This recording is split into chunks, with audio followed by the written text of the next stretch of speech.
Des dizaines de chars israéliens sont entrés dans le sud de la bande de Gaza, accompagnés de bombardements intensifs, alors que l'armée israélienne se concentrait jusqu'ici sur le nord de Gaza. Un changement assumé par Israël, mais extrêmement périlleux à tout point de vue. C'est ce que l'on va voir aujourd'hui. Salut, c'est Hugo, c'est donc le sujet à la une des actualités du jour. Et au passage, vous l'aurez compris, je serai donc en voix off exceptionnellement aujourd'hui, mais de retour avec la caméra demain. Un scénario encore plus infernal auquel les opérations humanitaires pourraient être incapables de répondre. C'est en ces termes que l'Organisation des Nations Unies a récemment évoqué l'extension de l'offensive israélienne dans le sud de Gaza. De son côté, Israël la justifie en assurant que les principaux dirigeants du Hamas ont profité de la trêve pour aller du nord vers le sud et s'y cacher. Depuis des semaines, on en a déjà parlé, le gouvernement israélien répète que son objectif, c'est de détruire le Hamas, l'organisation responsable du massacre du 7 octobre en Israël et qui est basée à Gaza. Selon les spécialistes, l'organisation compterait environ 15 000 combattants et certains des plus hauts responsables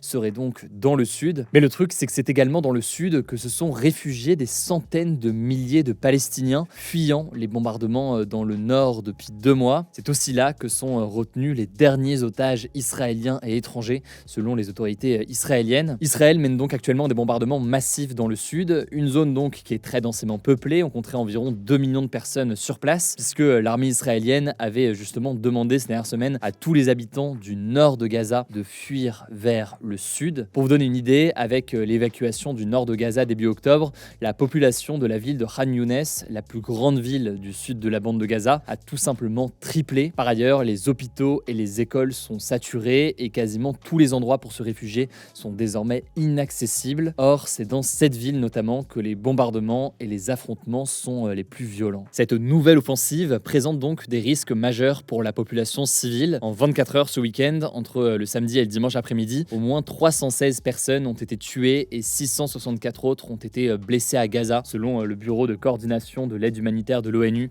qui se base sur les chiffres du Hamas. Au total, près de 16 000 Palestiniens ont été tués depuis le 7 octobre, toujours selon les chiffres du Hamas. Des chiffres qui ne peuvent pas être vérifiés de façon indépendante, mais il s'agit de la seule source disponible sur place. Et la Croix-Rouge, ainsi que de nombreuses ONG et l'ONU, déplorent un bilan humain extrêmement élevé du côté des civils. Par ailleurs, dans une déclaration ce mardi, l'armée israélienne affirme avoir tué environ 5000 membres du Hamas. Mais l'armée israélienne estime aussi que 2 civils palestiniens meurent pour chaque combattant du Hamas tué lors de ces combats, ce qui se rapproche finalement du bilan établi par le Hamas, selon si le Hamas intègre ses membres dans le bilan total qu'il communique. Alors, Israël assure vouloir limiter les pertes civiles et a donc envoyé aux habitants de la bande de Gaza des alertes par SMS ou encore distribué des tracts avec un QR code contenant une carte de Gaza divisée en une centaine de secteurs numérotés pour leur indiquer où se déplacer avant une nouvelle frappe. Mais la difficulté, c'est que l'internet sur place est très instable, le réseau électrique de la même façon est très instable. Bref, recevoir ces alertes et réagir en fonction est extrêmement difficile selon les journalistes et les ONG sur place, si bien que l'ONU estime que ces personnes qui ont reçu des ordres d'évacuer n'ont, je cite,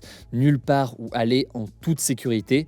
Il y a très peu de quoi survivre. Et de la même façon, la Croix-Rouge estime qu'il n'y a aucun endroit sûr aujourd'hui à Gaza. En fait, il existe des lieux de refuge dans la ville de Rafah, qui est tout au sud de Gaza, à la frontière avec l'Égypte. Mais cette zone peut subir aussi des bombardements et elle est aussi en situation de surpopulation, avec des camps de réfugiés débordés et des conditions sanitaires désastreuses. Je vous en parlais déjà la semaine dernière. Par ailleurs, l'état de siège imposé par Israël limite l'importation d'eau, d'électricité ou de gaz. Et donc, la population doit reposer sur l'aide internationale qui peut entrer par l'Égypte. Enfin, il faut le noter, au-delà de la population civile de Gaza, il y a aussi toujours 136 otages israéliens et étrangers qui sont toujours retenus par le Hamas dans le territoire palestinien de Gaza. Une source d'inquiétude très importante pour les familles israéliennes et étrangères qui sont concernées et qui espéraient la libération de leurs proches il y a quelques jours lors de la trêve. Alors rapidement, comment réagit la communauté internationale? Eh bien, on peut observer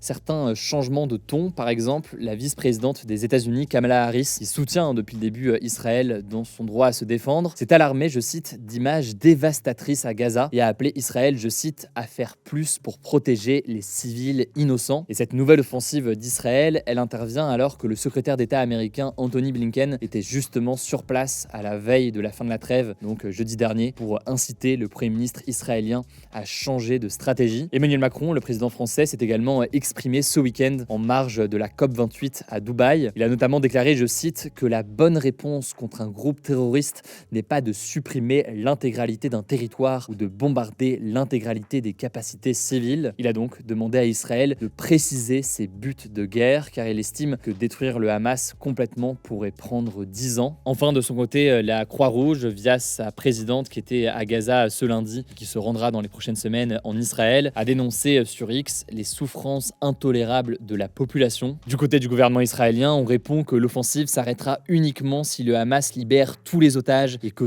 tous les dirigeants du Hamas se rendent. Vous l'avez compris, c'est une situation peu probable aujourd'hui. On suivra donc évidemment la situation dans les prochains jours. En parallèle, le Hamas a lancé des salves de roquettes sur Israël ce week-end. Des roquettes qui n'ont pas fait de victimes en raison du dôme de fer et donc du système de défense mis en place par Israël. On suivra donc évidemment la situation dans les prochains jours. Je vous mets des liens en description pour en savoir plus. Je vous laisse avec Blanche pour les actualités en bref et je reviens juste après. Merci Hugo et salut tout le monde. On commence avec cette actu. Le ministre de l'Éducation nationale, Gabriel Attal, a dévoilé des mesures ce mardi pour renforcer le niveau des élèves en France. En fait, ces annonces, elles ont été faites après la publication du rapport PISA, une étude phare sur le niveau scolaire des pays de l'OCDE, qui sont des pays développés. Et donc, selon cette nouvelle enquête, le niveau des élèves en France a baissé de 21 points en maths, par exemple, entre 2018 et 2022, ce qui est une baisse historique pour cette matière. Alors, quels sont les changements annoncés par Gabriel Attal? Le premier, c'est que les parents n'auront plus le dernier mot pour le redoublement de leur enfant. Ce sera désormais à l'équipe pédagogique de trancher. Gabriel Attal souhaite aussi la fin de l'arrondi à la hausse quand l'élève est proche de la moyenne pour la notation du bac et du brevet. D'ailleurs, concernant le bac, une nouvelle épreuve sera dédiée aux mathématiques à la fin de la première générale et technologique. Autre changement, les collégiens qui ont de grandes difficultés à l'école pourront bénéficier d'une scolarité aménagée avec plus d'horaires dans les matières où ils sont en difficulté et moins dans d'autres. Ensuite, des groupes de niveau en français et en mathématiques pour les élèves de 6e et de 5e seront mis en place dès septembre 2024, puis en septembre 2025 pour les 4e et les 3e. Autre changement, dès la rentrée, les lycéens qui entrent en seconde pourront bénéficier d'un logiciel d'intelligence artificielle pour le français et les maths. On aura bientôt plus de détails, mais ce logiciel pourrait notamment permettre de corriger automatiquement des exercices. Enfin, dernier changement, les professeurs pourront recommander, voire prescrire des stages de réussite aux élèves. Ça pourrait notamment aider le passage dans la classe supérieure si l'élève est à la limite du redoublement. Deuxième actu rapidement, on en parlait hier, l'Assemblée nationale a voté ce lundi soir à l'unanimité pour l'interdiction des cigarettes électroniques jetables, les puffs. C'est maintenant au Sénat de se prononcer, le but étant d'acter définitivement l'interdiction des puffs d'ici la fin de l'été 2024. Ensuite, la France devra prévenir la Commission européenne, qui est l'une des instances de l'UE, qui aura 6 mois pour répondre. En effet, il faut que cette loi soit conforme aux droits de l'Union européenne, et pour ça, il faut que la France démontre que les puffs posent un problème de santé publique particulier dans le pays. À noter que l'Allemagne, la Belgique et l'Irlande comptent également interdire les puffs. Troisième actu, au niveau actuel d'émissions de gaz à effet de serre, il y a une chance sur 2 pour que le réchauffement climatique dépasse plus 1,5 degré de manière constante dans environ 7 ans. C'est ce que conclut une étude des scientifiques du Global Carbon Project. Cette étude de référence, elle a été présentée à la COP28, cette conférence internationale sur le climat qui a lieu en ce moment à Dubaï, aux Émirats Arabes Unis. Et pour vous remettre dans le contexte, ce seuil de plus 1,5 degré, il a été fixé en 2015 par l'accord de Paris. Le but, c'est de limiter le réchauffement climatique à 1,5 degré d'ici à 2100 par rapport aux années 1850.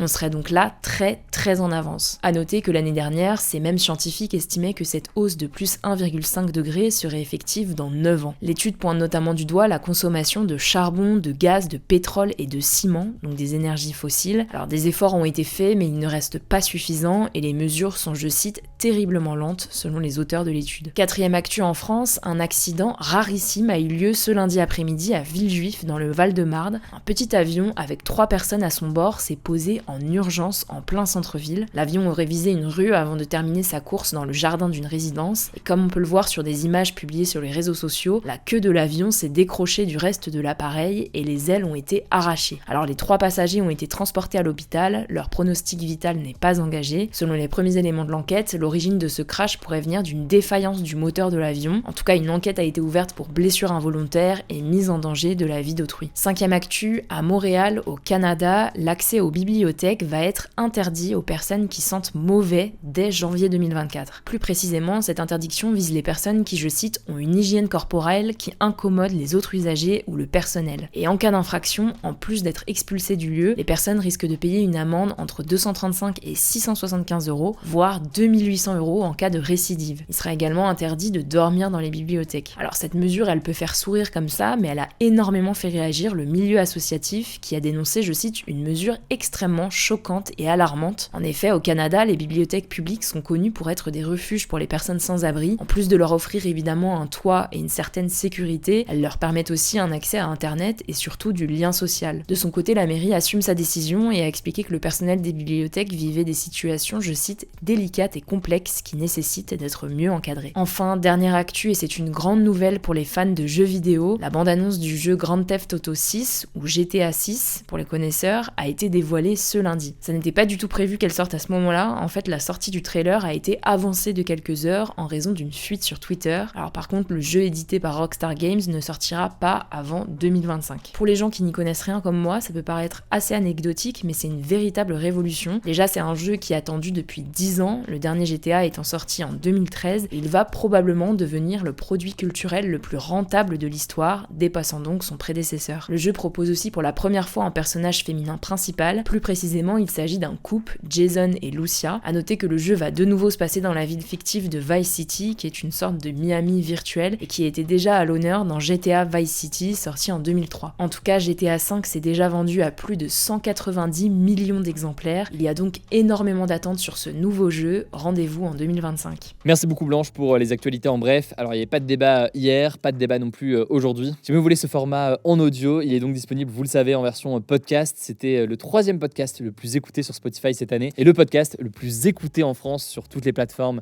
cette année. Donc merci vraiment du fond du cœur pour votre confiance. Vous tapez Hugo Décrypte sur n'importe quelle plateforme de podcast, vous allez pouvoir le retrouver. Prenez soin de vous, prenez soin de nos proches et puis on se dit à très vite.